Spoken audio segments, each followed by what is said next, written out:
Effectivement, on sent que l'ambiance est totalement différente. Merci beaucoup, Nicolas. On va retrouver Lisa Adev, qui est aussi sur place pour BFM TV.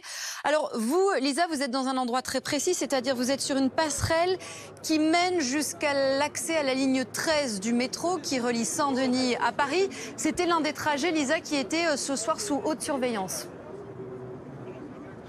Exactement, il y a de nombreux policiers qui se sont mis au tout début de cette passerelle. On a refait la route avec Nassim Gomri qui se trouve derrière la caméra pour essayer de se rendre compte un peu du dispositif qui a été mis en place. Et vous le voyez, là il y a une grande masse de supporters qui est en train de se diriger justement vers cette ligne 13 du métro sans aucun incident, sans aucun heurt. Tout a été très bien organisé pour faire en sorte que les événements de la semaine dernière ne se reproduisent pas à nouveau.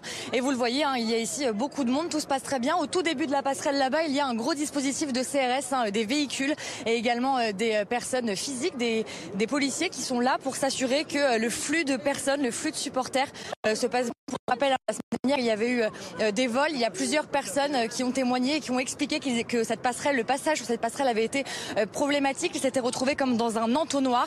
Et là, vous le voyez, la circulation est très fluide. Il n'y a aucun incident. Donc ce dispositif renforcé de sécurité aux abords du Stade de France a priori porté ses fruits jusqu'à maintenant.